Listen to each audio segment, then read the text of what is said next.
Hello दोस्तों, आप सभी का स्वागत है इस YouTube चैनल पे। आज अपन इस वीडियो में सॉल्व करेंगे वन रक्षक की जो परीक्षा हुई थी 12 नवंबर को सेकंड शिफ्ट में, उसके मैथ्स के क्वेश्चन। तो देखिए, पहला क्वेश्चन अपन देखते हैं। इसमें कह रहा है कि दो संख्याएं ए और बी हैं। ऐसी संख्याएं कि ए का 5% और बी का 10% का योग, यानी दोनों का टोटल। ठीक है, ए का तो 5% प्लस बी का 10% का टोटल। ए की 20%, ए का 20% है, प्लस बी का 10%। इन दोनों के टोटल का क्या है, आधा है। इसको हाफ कर दे तो ये दोनों क्या हो जाएंगे, बराबर। यानी इनको क्या करना है, डबल करना है। तो यहां से अपने पास आ जाएगा 5 को 2 से गुणा करोगे 10, यानी ए का 10% प्लस बी का 20, 10 को 2 से गुणा करोगे बराबर होगा ए का 20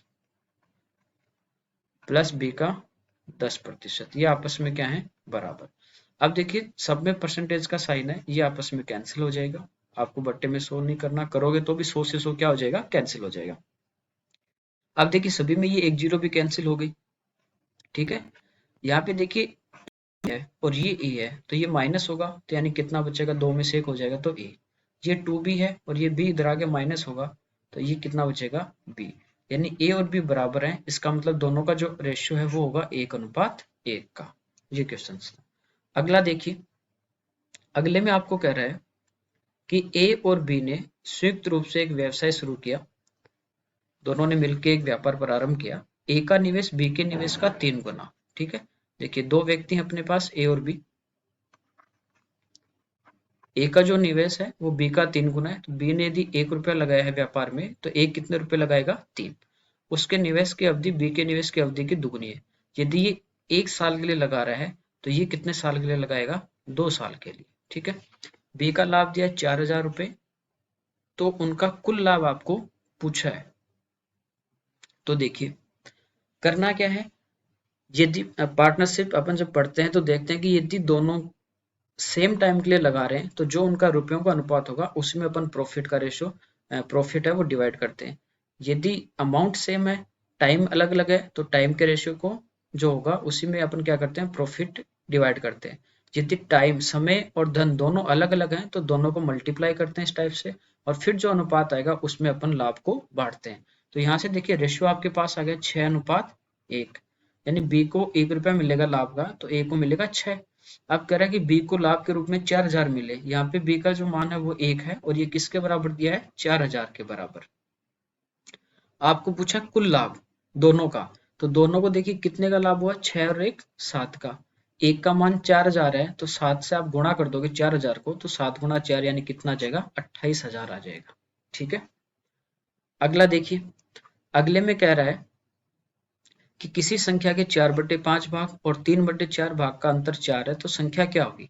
देखिए, एक दिया है 4/5, दूसरा कह रहा है उसका 3/4 भाग। अंतर यानी डिफरेंस कितने का है, 4 का। यहाँ से आप देखोगे तो 5 गुणा 4 अलग अलग संख्या है, तो एलसीएम कितना आएगा, 20। 5 का भाग देंगे 20 में 4 बार, और ऊपर वाले से गुणा करते हैं तो 16। 4 का देंगे 20 में 5 बार, और 3 से गुणा करोगे 15, बराबर कितना है, 4। ठीक है, तो 16 में से आप 15 को माइनस कर दोगे तो कितना बचेगा, 1। तो ये हो जाएगा 1/20 बराबर 4। तो यहाँ से देखिए, 1 का मान 20 आगे गुणा होगा, तो 1 का मान कितना आ गया, 80। तो 80 इसका आंसर था। कल ही अपन ने पढ़ा था परसेंटेज में कि प्रतिशत में टोटल होता है 100% और संख्या में कितना होता है, 1। तो 1 का मान कितना आ गया, 80 आ गया। नेक्स्ट देखते हैं। इसमें कह रहा है कि दी गई आकृति में एबीसीडी एक चक्रीय चतुर्भुज है। चक्रीय चतुर्भुज है, तो इसके चारों जो शीर्ष हैं वो कहाँ पे, वर्त की परिधि पे है, जिसकी भुजा ए बी सी डी से होकर जाने वाले वर्त का व्यास है। तो ये जो ए बी आपको दिया है, ये इसका क्या है, डायमीटर है। और आपको पता है कि यदि एक वर्त आपके पास है और ये इसका व्यास है, तो व्यास द्वारा परिधि पे बनाया गया कोण ये हमेशा 90 डिग्री होगा, चाहे ये कहीं भी बनाए, ये हमेशा कितने डिग्री का कोण होगा, किसी भी साइड में बनाएगा व्यास, तो वो होगा 90 डिग्री। इसका मतलब देखिए, ये जो सी पे एंगल बन रहा है, यहाँ पे सी पे देखिए, एक लाइन तो जा रही है ए से और दूसरी लाइन जा रही है बी से, यानी ए बी से बन रहा है और ए बी इसका व्यास है, तो ये हो जाएगा 90 डिग्री का। चक्रीय चतुर्भुज में आमने सामने के कोणों का योग होता है 180। तो डी के सामने बी है, ये 130 है, तो ये कितना बचा भाई 50। अब देखिए ए बी सी एक त्रिभुज ही बन रहा है क्या, ये 90 ये 50, तो ये तीसरा कितना बचा 40। ये पूछा था सी ए बी कितना होगा, तो सी ए बी जो एंगल है वो आपका कितना आ जाएगा 40 डिग्री आ जाएगा। तो डी इसका आंसर था। अगले में कह रहा है कि दो संख्याओं का अनुपात 3 और 4 है, उनका योग योग दिया आपको 420, तो टोटल के नीचे टोटल 3 और 4 7। दोनों संख्याओं में बड़ी संख्या है तो बड़ा अनुपात किसका है 4 है, तो 4 से आप गुणा कर दोगे, ये कितनी बार कट गया 60 बार, 60 गुणा 4 यानी कितना आ जाएगा 240। अगला देखते हैं, टाइम एंड डिस्टेंस का क्वेश्चन है। इसमें आपको कह रहा है कि राजीव के कॉलेज और घर की दूरी 80 किलोमीटर है। घर से जो कॉलेज की डिस्टेंस है वो 80 किलोमीटर दी है। एक दिन वह कॉलेज जाने के लिए सामान्य समय से 1 घंटे लेट था। ठीक है, एक निश्चित समय में पहुंचता है लेकिन तैयार होने में टाइम लग गया उसको, तो 1 घंटा वो क्या हो गया लेट हो गया। अब कह रहा है कि उसने अपने जो स्पीड है गति है वो 4 किलोमीटर प्रति घंटा बढ़ा दी, तो सामान्य समय पे कॉलेज पहुंचा। ठीक है, वो क्या हुआ उस दिन फिर अपनी स्पीड को जो क्या है 4 किलोमीटर पर आवर बढ़ा देता है, तो वो सेम टाइम पे वहां सेम जो उसका पहुंचने का समय था उस समय पे पहुंच जाता है। पूछा राजीव की परिवर्तित यानी बढ़ी हुई बाद वाली चाल क्या है, ये आपको पूछा है। देखिए इसको एक तो आप ऑप्शन से भी कर सकते हो। ठीक है, ऑप्शन से आप कोई भी एक स्पीड लोगे, जैसे 40 थी, 40 की स्पीड से जाएगा, 80 में भाग दोगे 2 घंटे लगेंगे। ये थी बढ़ी हुई, तो 4 कम कर दोगे, 36 का भाग नहीं जा रहा। ठीक है, एक का डिफरेंस आना चाहिए। 20 आप लेते हो तो 80 में भाग दोगे कितना टाइम लगा 4 घंटे, 4 कम कर दोगे 20 में से 16, 16 का भाग दोगे 5 घंटे लग रहे, तो डिफरेंस आ गया ना एक का, तो ऐसे ही आंसर हो जाएगा 20। ऑप्शन से नहीं करें तो कैसे करना है वो देखते हैं। तो देखिए डिस्टेंस तो वही है ना, पहले जो जा रहा था घर से कॉलेज की दूरी ये सेम है। यदि आपके पास दूरी डिस्टेंस जो है वो सेम हो, डिस्टेंस सेम हो, तो आपको पता है कि जो स्पीड है, स्पीड, चाल और समय, इनका जो अनुपात है वो उल्टा हो जाता है। इनका अनुपात क्या होगा उल्टा हो जाएगा। जैसे मान लीजिए आप घर से आप कॉलेज या स्कूल कहीं भी जा रहे हो, ठीक है, एक निश्चित स्पीड से जा रहे हो, और जैसे आपको एक निश्चित समय लग रहा है, दूसरे दिन आपने अपनी स्पीड डबल कर दी, ठीक है, तो समय क्या हो जाएगा उसी अनुपात में क्या हो जाएगा कम हो जाएगा, समय आधा लगेगा। या आप धीरे धीरे जाओगे स्पीड कम कर दोगे सेम डिस्टेंस में, तो आपको क्या लगेगा धीरे जाओगे तो समय क्या लगेगा ज्यादा लगेगा। तो डिस्टेंस यदि आपके पास सेम है तो जो स्पीड का रेशियो होगा उसका उल्टा क्या हो जाएगा टाइम का रेशियो हो जाएगा। तो यहाँ से देखिए स्पीड की अपन बात करें, उसने अपनी स्पीड कितनी बढ़ा दी 4 किलोमीटर पर आवर, तो उसको कितना समय कम लगा 1 घंटा। यदि मान लीजिए वो इसका डबल अपन कर दें कि 8 किलोमीटर पर आवर स्पीड बढ़ाएगा तो समय कितना कम लगेगा 2 घंटे। यदि इसको 3 गुना करो आप कि वो अपनी स्पीड को 12 कर दे तो समय कितना कम लगेगा 3। ठीक है, अब देखिए मैंने आपको क्या बताया कि डिस्टेंस सेम है तो स्पीड और समय दोनों क्या होंगे उल्टे होंगे। तो और डिस्टेंस क्या होती है दूरी क्या होती है चाल गुणा समय। तो यहाँ से आपको जो दूरी है 80 वो देखना कब आ रही है। यदि आप स्पीड ये लोगे तो इसका उल्टा समय आप दूसरे वाला लोगे। ठीक है ना, तो देखिए ये 8 को आप 3 से गुणा करोगे 24, 12 गुणा 2 24, नहीं आ रही ना स्पीड। यदि आप इसको और बढ़ा दो 4 तो कितना कम लगेगा 4 घंटे, और 4 बढ़ाओगे तो कितना कम लगेगा 5 घंटे। अब यदि मैं ये वाली स्पीड लूँ 16 वाली स्पीड यदि मैं लेता हूँ ये वाली स्पीड, तो समय ये वाला लूंगा क्योंकि मैंने बताया कि चाल और समय का अनुपात उल्टा होगा। यदि ये वाली स्पीड लूंगा तो समय ये लूंगा। अब देखिए 16 की स्पीड से जा रहा है 5 घंटे लग रहे हैं, तो 16 गुना 5 आ गई 80 किलोमीटर, और 20 की स्पीड से जाएगा 4 घंटे लगेंगे, गुणा करोगे तो भी 80 किलोमीटर आ रहा है। यानी बढ़ी हुई स्पीड 20 थी और पहले वाली स्पीड कितनी थी 16 थी। आगे समझ में। बेसिक से यदि आपको करना है तो इस टाइप से कर सकते हो कि 80 आपकी दूरी है, ठीक है, एक निश्चित समय स्पीड से जा रहा है एक्स से, तो ये टाइम लगेगा दूरी बट्टा चाल समय। फिर वो 80 की जो दूरी है वो कवर कर रहा है एक्स प्लस 4 बढ़ा दी, तो ये कम समय लग रहा है माइनस बराबर डिफरेंस कितने का आएगा 1 का, तो ये यहाँ से क्वाड्रिक बन जाएगी। ठीक है ना, अगला देखते हैं अपन।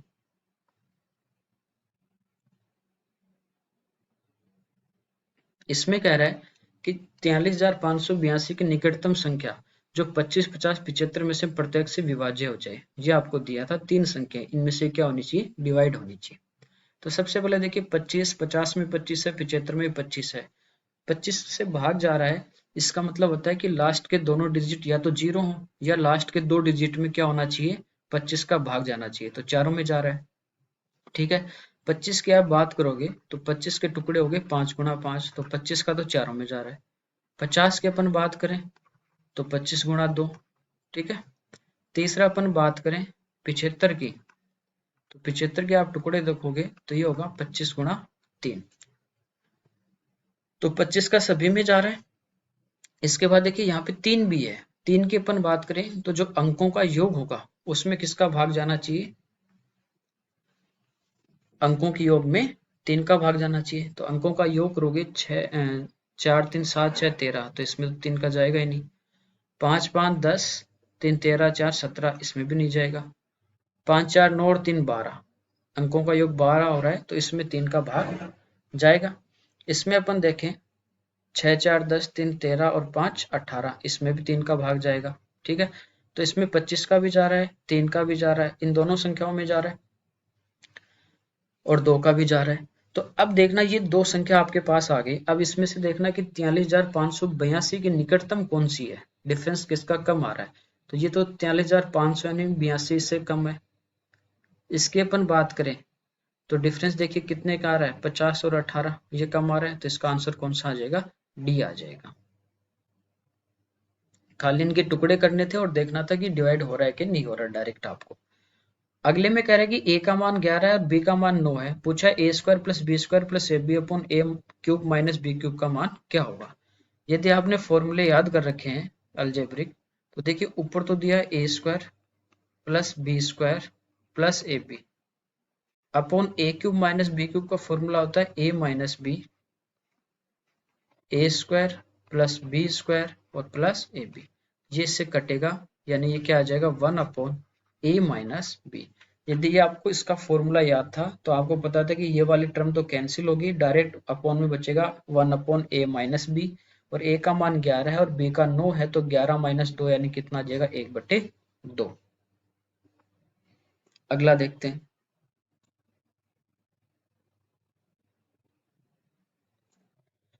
अगले में कह रहा है कि 10% की छूट देने के बाद 25% का लाभ प्राप्त करने के लिए दुकानदार को 360 लागत वाली वस्तु का मूल्य कितना अंकित करना चाहिए। 360 ये क्या है, लागत यानी कॉस्ट प्राइस दुकानदार की। इस पे उसको कितना लाभ चाहिए भाई, 25% का। तो लाभ तो किस पे प्राप्त करते हैं अपन, कॉस्ट प्राइस पे, तो इस पे इसको 25% का लाभ चाहिए, तो कितने में बेचेगा, तो 125/100 में बेचेगा। 25 से 5 बार, 25 से 4 बार, 4 से कट रहा कितनी बार, 90, यानी दुकानदार इसको बेचेगा 450 रुपए में, तो वो बेचेगा। आपको सेलिंग प्राइस नहीं पूछा, आपको पूछा कि अंकित मार्केट प्राइस जो है वो कितना है। ठीक है, तो 450 नहीं है ये, तो इसमें तो वो सेल करेगा तब उसको प्रॉफिट होगा 25% का। तो यहाँ पे दिया था कि 10% की छूट देने के बाद वो इतने में बेच रहा है, यानी जो 450 में आपको वो बेच रहा है 450 में, वो कह रहा है कि इस पे मैंने 10% की छूट दी है, यानी ये कितने परसेंट का मान है, 90 का, और निकालना कितने का है, 100 का। तो 90 से कितनी बार कटेगा, 5 बार, और 5 को आप 100 से गुणा करोगे तो इसकी जो मार्केट प्राइस है, अंकित जो मूल्य है, वो कितना आएगा, 500 रुपये आएगा। ठीक है, तो इसमें सेलिंग नहीं मार्केट प्राइस पूछा था। अगला देखते हैं। अगले में कह रहा है कि प्रथम 10 विषम अभाज्य संख्याओं का औसत। देखिए सबसे पहले देखिए विषम अभाज्य संख्याएं बोल रहा है। आपको पता है जब अभाज्य संख्याएं पढ़ाई थी मैंने बताया कि जो सम अभाज्य संख्या होती है वो खाली एक ही नंबर होता है 2, उसके बाद सारी विषम अभाज्य संख्याएं होती हैं। ठीक है, तो प्रथम 10 की बात कर रहा है। आपको ये भी बताया था कि 1 से लेकर 25 तक यदि अपन बात करें, 1 से 25 तक, तो कितनी अभाज्य संख्याएं आती हैं, 9 आती हैं। 1 से 25 तक आएंगी, इसका मतलब इसमें 2 भी आती है, और ये सम पूछा नहीं, तो एक यानी 2 के बाद अपन बात करें तो विषम अभाज्य संख्या यहाँ तक कितनी आ गई, 8 आ गई, 2 और आपको आगे की लेनी थी। तो देखिए औसत पूछा है, औसत होता है राशियों का योग बटे राशियों की संख्या। तो यहाँ से देखिए पहली संख्या क्या होगी, 3 होगी, 2 तो लेनी नहीं। इसके बाद कौन सी होगी, 5, फिर 7, ठीक है, इसके बाद 11, इसके बाद 13, फिर 17, फिर 19, इसके बाद 23, ठीक है, कितनी हो गई, 8 आ गई, 2 और लेनी है। तो 23 के बाद कौन सी होती है, 29, और 29 के बाद 31। आपको पूछा है औसत, औसत होता है राशियों का योग, यानी इन सबको ऐड करना था। कितनी है, 10 है, 10 का भाग देते तो अपना औसत आ जाता। ठीक है, ये बस करना था, इन सबको टोटल करके आपको 10 से डिवाइड करना था। दूसरा देखिए, यदि मैं आपको कहूं कि अपने पास दो नंबर हैं, एक तो अपने पास है 4 और एक आपके पास है 6, मैं कहूँ कि इनका औसत क्या होगा, तो आप कहोगे सर दोनों को ऐड किया, 6 4 10 और 2 से भाग दिया तो इनका औसत आ गया 5। ठीक है, ये आपने ऐसे औसत निकाल लिया। मैं कहूँ कि मैं इनका औसत पहले ही मान लेता हूँ कि 6 और 4 दो नंबर थे, मैंने इनका औसत मान लिया कि इनका औसत है 5 अपनी मर्जी से। तो आप कहोगे कि 5 जो है वो 4 से 4 जो है वो 5 से 1 कम है और 6 एक ज्यादा है, तो यानी ये कट जाएगा, कुछ नहीं बचा, तो अपना औसत एकदम सही आ गया। कितना आ गया, 5। यदि अपन 5 ही क्यों माने, 5 नहीं मानते तो, यदि अपन इसको 5 नहीं माने तो देखिए कैसे करना है आपको। कहने का मतलब ये है कि आप औसत अपनी मर्जी से कुछ भी ले सकते हो। तो देखिए दो संख्या थी 4 और 6, आप कहोगे सर औसत 3 ही मानेंगे, ठीक है 3 मान लीजिए। अब देखिए जो 4 है वो कितना ज्यादा है, 1 है 3 से, और 6 कितना ज्यादा है, 3 ज्यादा है, दोनों कितने ज्यादा हो गए, प्लस के 4 ज्यादा है।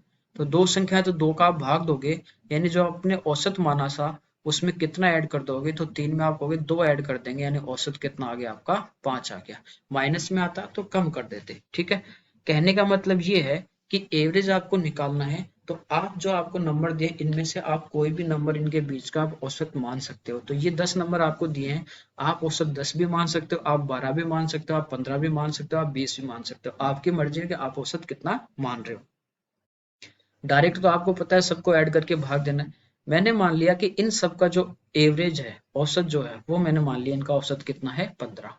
अब देखिए 3 जो है 15 से कितना कम है, 12 कम है। ठीक है, 5 कितना कम है, ये 10 कम है, 7 कितना कम है, ये 8 कम है, 11 कितना कम है, ये 4 कम है, और 13 कितना कम है, 2 कम है। ठीक है यहाँ तक। अब 17 कितना ज्यादा है, +2, 19 कितना ज्यादा है, 4, 23 कितना ज्यादा है, 8, 29 कितना ज्यादा है, 14, और 31 कितना ज्यादा है, 16। ठीक है, अब देखिए कट रहे हैं वो काट देंगे, 2 से 2 कट गया, 4 से 4 कट गया, 8 से 8 कट गया। ठीक है यहाँ तक। देखिए 22, ये माइनस का 22 आ गया, प्लस का 30 आ गया। ठीक है, तो यहाँ पे प्लस का आपके पास कितना बचा, 8 बचा, यानी जो आपने एवरेज 15 लिया था उससे ज्यादा आ रहा है। तो इसका मतलब क्या हुआ कि जो प्लस का 8 है, कितनी संख्याएं थी, 10, जैसे यहाँ पे 2 थी, 2 का भाग दिया, 10 है, 10 का आप भाग दोगे तो जो आपने औसत माना था वो कितना बढ़ जाएगा, 0.8 बढ़ जाएगा। तो 15 आपने लिया था, तो ये अब नया वाला कितना आ जाएगा, 15.8 आ जाएगा। तो कहने का मतलब ये है कि जो एवरेज है वो उन संख्याओं में से आप अपनी मर्जी से कुछ भी ले सकते हो, और देख सकते हो कि यदि प्लस में बच रहा है तो उसमें ऐड कर देंगे, और माइनस में बच रहा है तो उसमें से क्या कर देंगे, जो अपन ने माना उसमें से घटा देंगे। नेक्स्ट देखते हैं अपन, इसमें कह रहा है कि मोहन अपने भाई से दुगना बड़ा है। 3 वर्ष पहले मोहन की आयु उसके भाई की आयु की 3 गुना थी। देखिए एक तो मोहन है और इसका भाई है। ठीक है, तो ये अपने भाई से क्या है, दुगना बड़ा है। ये है अभी प्रेजेंट की बात हो रही है। 3 साल पहले, अभी जो प्रेजेंट है इससे 3 साल पहले की अपन बात करें तो मोहन जो था वो अपने भाई से कितना बड़ा था, 3 गुना था। देखिए यहाँ से अभी प्रेजेंट और इससे 3 साल पहले यदि टाइम का यदि अपन डिफरेंस ले तो 3 साल का डिफरेंस आ रहा है। यहाँ पे डिफरेंस आपको नहीं आ रहा सीधा सीधा। यदि मैं इस, आप ऐसा कर सकते हो, जरूरी नहीं कि आप इनको गुणा करो ए बी एक्स वाई से, फिर दो समीकरण बना के फिर आपको इस तरीके से करना है। आप देखिए क्या कर सकते हो कि इनको ऐसी संख्या से गुणा करो कि इनका डिफरेंस सेम आ जाए। तो मैं इसको 2 से गुणा करूंगा तो ये तो कितना आ गया, 4 और ये कितना आ गया 2। अब 4 में से आप 3 घटाओगे तो 1 बचेगा और 2 में से 1 घटाओगे तो भी 1 बचेगा। यानी अब अपन कह सकते हैं कि जो 3 साल का डिफरेंस है वो किसका मान आ गया 1 का। तो 1 की वैल्यू यहाँ से आपके पास 3 आ गई। अब जो पूछा उससे गुणा कर दो। मौन की वर्तमान पूछी है तो प्रेजेंट वाली ये थी कितनी है 4, तो 4 गुणा 3 यानी कितनी आ जाएगी 12 आ जाएगी। ठीक है, गुणा करने के बाद वाली आपको लेनी है। ठीक है, 2 से गुणा नहीं करना है। अगला देखते हैं। इसमें कह रहा है कि यदि एक निश्चित राशि पर 6/1/4 वर्ष में साधारण ब्याज अपने मूलधन का किसका जिससे भी कंपेयर करता है, कल प्रतिशत में भी बताया था, जिससे भी कंपेयर करता है वो हमेशा नीचे वाला मान होगा। तो मूलधन का बोला है तो मूलधन अपन मान लेंगे 8 कि प्रिंसिपल कितना आपके पास 8, और जो बोला है साधारण ब्याज वो ऊपर वाला हो जाएगा। तो सिंपल जो इंटरेस्ट आपके पास है वो कितना हो जाएगा 3। आपको दर पूछिए रेट, रेट होती है SI into 100 upon principal into time. Time दिया 6/1/4, फ्रैक्शन में चेंज करोगे मिक्स्ड फ्रैक्शन में है तो ये होगा 25/4। 25 से कट रहा है कितनी बार 4 बार, 4 से कट रहा है कितनी बार 2 बार, और 2 से 4 कट रहा है कितनी बार 2 बार। तो 3 गुणा 2 यानी कितने परसेंट आ जाएगी 6% आपके पास इस साधारण ब्याज की दर आ जाएगी। अगला देखिए, अगला ठीक क्वेश्चन दिया है। यदि फॉर्मूला इसका याद था तो आप कर लेते, टेन या कोट किसी का भी। इसमें करें कि एक त्रिभुज के दो कोण दिए हैं, कोट इनवर्स 2 और कोट इनवर्स 3। तीसरा कोण आपको पूछा है। देखिए त्रिभुज के दो कोण आपको दे दिए, एक आपको दिया है कोट इनवर्स 2, दूसरा दिया है कोट इनवर्स 3, और तीसरा कोण अपन मान लेते हैं जो बचा थीटा ABC कुछ भी अपन मान लिया C। तीनों त्रिभुज के कोणों का योग जो होता है वो आपको पता है 180 डिग्री होता है, पाई होता है। पाई में आंसर दिया तो पाई मान लीजिए। ठीक है, अब देखिए cot inverse 2 plus cot inverse 3 इनको चेंज करना है। तो जो कोट इनवर्स का फॉर्मूला होता है, जैसे cot inverse x plus cot inverse y, इसका जो फॉर्मूला होता है ये होता है cot inverse X Y minus 1 upon X plus Y. ठीक है, तो यहाँ पे देखिए इन दो ये जो अपने पास कोट इनवर्स 2 और कोट इनवर्स 3 है, एक्स और वाई की जगह 2 और 3 है, इस फॉर्मूले में अपन रख दें तो ये होगा कोट इनवर्स एक्स वाई यानी 2 गुणा 3 6 minus 1 upon X plus Y 2 और 3 5 प्लस सी बराबर है पाई। ऊपर देखिए 6 माइनस 1 5 बचेगा, नीचे भी 5 है तो ये आ गया कोट इनवर्स 1 प्लस सी बराबर पाई। तो कोट इनवर्स 1 जो होता है या टेन इनवर्स 1 जो होता है ये होता है पाई बाई 4। तो ये आपके पास आ गया pi by 4 plus C equal to pi. अब ये पाई बाई 4 इधर जाके माइनस हो जाएगा, यानी एक में से 1/4 माइनस करोगे तो सी का मान कितना बचेगा 3/4 यानी 3 पाई बाई 4। ये आपको दिया था। आ गया समझ में। नेक्स्ट आप देखिए 14। यहाँ पे आपको कह रहा है कि एक कार्य ए है वो एक कार्य को 24 दिन में कर सकता है, बी ए से 60% अधिक कुशल है, बी को समान कार्य करने के लिए आवश्यक दिनों की संख्या पूछिए। एफिशिएंसी की बात कर रहा है। ठीक है, देखिए ए और बी है, बी है वो ए से 60% अधिक कुशल है। अधिक कुशल मतलब एफिशिएंट है तो वो इससे ज्यादा काम करता है। इसकी एफिशिएंसी आप 100 मानोगे तो ये 60 ज्यादा तो 160 हो गया। यहाँ से अपन रेशियो देखें, ठीक है, 0 से 0 काट दीजिए, 2 से 5 बार, 2 से 8 बार, यानी इसकी एफिशिएंसी की अपन बात करें कि ये 5 काम करेगा तो ये कितना काम करेगा 8 काम करेगा, ज्यादा करेगा। ठीक है, तो समय का आप अनुपात देखोगे तो ये समय का अनुपात क्या हो जाता है उल्टा हो जाता है। भाई धीरे काम करेगा तो समय ज्यादा लगेगा, और जो जल्दी जल्दी काम कर रहा है उसको समय कम लगेगा। तो एफिशिएंसी और जो टाइम का रेशियो होता है वो एक दूसरे का क्या होता है उल्टा होता है। अब देखिए ए को यहाँ पे रेशियो की अपन बात करें तो 8 दिन लग रहे हैं, जबकि दिया कितना है 24, तो 24 किसका मान है 8 का मान है। बी का पूछा है तो 3 से गुणा कर देंगे, तो 8 को 3 से गुणा करोगे भाग दोगे तो ये कितना आ गया 24, सॉरी ये 5 है, 3 नहीं है ना, 8:5। तो 3 बार भाग गया और इस 5 से अपन गुणा कर देंगे तो 5 गुणा 3 कितना आ जाएगा, 15 दिन आ जाएगा। तो बी को काम करने में कितने दिन लगेंगे, 15 दिन लगेंगे। ठीक है, यानी करना क्या था आपको, पहले एफिशिएंसी का रेशो निकालना था। ये कह रहा है कि बी है वो ए से 60% ज्यादा कुशल है, तो ए की एफिशिएंसी 100 होगी तो बी की कितनी हो जाएगी, 160। यहाँ से रेशो निकालेंगे तो 5:8। आप देखिए कि जो कार्य क्षमता और समय का जो अनुपात होता है वो एक दूसरे का उल्टा होता है। तो टाइम का अपन रेशो देखेंगे तो उल्टा हो जाएगा, यानी 8:5 हो जाएगा। ठीक है, तो ये धीरे काम करेगा तो समय ज्यादा लगेगा और जल्दी काम करेगा तो समय कम लगेगा। अब ए का समय दिया था 24 और 24 का मान यहाँ पे 8 है और 5 का आपको निकालना था। लास्ट क्वेश्चन अपन देखते हैं इसका। इसमें कह रहा है कि एक त्रिभुज एबीसी में यदि एंगल ए का दुगुना बराबर है बी का 3 गुना बराबर है सी का 6 गुना, तो ए का मान पूछा था। रेशियो में अपन पढ़ते हैं इस टाइप से, आपको दे रखा है कि 2a, कि a का दुगुना b का 3 गुना और c का 4 गुना या 6 गुना 5 गुना कुछ भी, ये बराबर है। तो अपन रेशियो कैसे निकालते हैं कि a अनुपात b अनुपात c निकालना है। देखिए a का अनुपात निकालना है, इसको छोड़ दीजिए, आप इन दोनों को मल्टीप्लाई कीजिए, 6 गुना 3 18। b में b को छोड़ दीजिए, a और c को गुणा करोगे 6 दूनी 12 और c के लिए c को छोड़ देंगे, इन दोनों को गुणा करेंगे 6, तो ये इनका अनुपात आ जाता है। ठीक है, यही है यहाँ पे 2 3 6, तो ये आ गया 18 अनुपात 12 अनुपात 6। अब 6 से कट रहे हैं तीनों, तो ये आ जाएगा 3 अनुपात 2 अनुपात 1, यानी तीनों जो एंगल हैं ए बी सी, इनका रेशियो आ गया 3 2 1। आपको पता है कि टोटल जो कोणों का योग होता है त्रिभुज में वो 180 होता है। तो टोटल के नीचे टोटल 3 2 5 1 6। अब जो पूछा है उससे गुणा कर दो, तो ए का पूछा तो ए का रेशियो 3 से गुणा कर देंगे। 6 का भाग कितने बार, 30, और 30 गुणा 3 यानी इसका आंसर कितना आ जाएगा, 90 डिग्री आ जाएगा। ठीक है।